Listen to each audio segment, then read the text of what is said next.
रूस, अमेरिका और मोरक्को से आ रहे खाद की बड़ी खेप। भारत के 15 जहाजों ने हॉर्मुज के चक्रव्यूह को आखिर कैसे तोड़ा। नमस्कार, बहुत स्वागत है आपका। न्यूज 18 का डिजिटल प्लेटफॉर्म आप देख रहे हैं। मैं हूं आपके साथ ऋतु सिंह। हॉर्मुज स्ट्रेट इन दिनों दुनिया की सबसे संवेदनशील समुद्री लाइन में गिने जा रहे हैं। ईरान अमेरिका से जुड़े तनाव के कारण कई जहाज बीच रास्ते से लौट रहे हैं।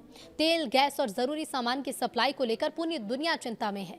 अब ऐसे माहौल में भारत के लिए एक राहत भरी खबर सामने आई। सरकार का दावा यह है कि वैश्विक संकट के बावजूद देश में खाद की कमी नहीं होने दी जाएगी। रूस, अमेरिका, मोरक्को, ओमान, जॉर्डन, सऊदी अरब और मिस्र जैसे देशों से उर्वरक लेकर आने वाले 15 जहाज सुरक्षित भारत की ओर बढ़ रहे हैं।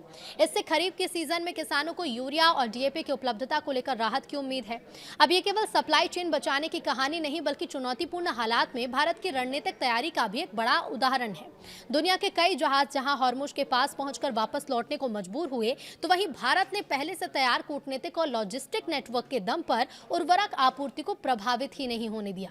सरकार के मुताबिक 28 भारतीय मिशन ने अलग अलग देशों के साथ समन्वय बनाकर खाद की आपूर्ति सुनिश्चित की। साथ ही घरेलू उत्पादन भी बढ़ा दिया। इससे आयात पर अतिरिक्त दबाव भी कम हुआ।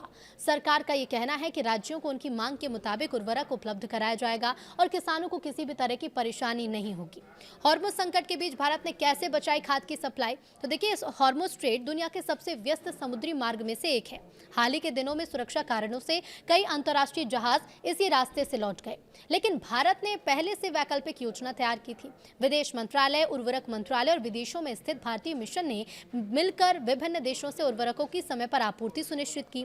इसी रणनीति के कारण भारत के लिए निर्धारित जहाज बिना किसी बड़े व्यवधान के अपनी यात्रा को जारी रख सके। सरकार के मुताबिक फिलहाल 8 जहाजों में 3.32 lakh metric ton urea, 2.57 lakh metric ton DAP और 3 जहाजों में 1.11 lakh metric ton sulphur Bharat लाया जा रहा है।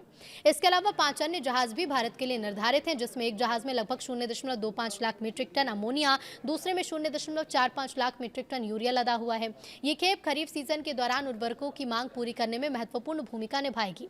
भारत ने केवल आयात पर भरोसा नहीं किया, बल्कि घरेलू उत्पादन भी बढ़ाया। सरकार के आंकड़ों के मुताबिक अप्रैल से लेकर जून की पहली तिमाही में 71.55 लाख मीट्रिक टन यूरिया का उत्पादन हुआ, जबकि लक्ष्य था 67.86 लाख मीट्रिक टन का। यानी कि लक्ष्य से 3.69 लाख मीट्रिक टन अधिक उत्पादन किया गया। अब इसी तरह डीएपी का उत्पादन भी तय लक्ष्य से 1.23 लाख मीट्रिक टन ज्यादा रहा। प्राकृतिक गैस की आपूर्ति पूरी तरह बहाल होने से सभी यूरिया संयंत्र पूरी क्षमता से काम कर रहे हैं।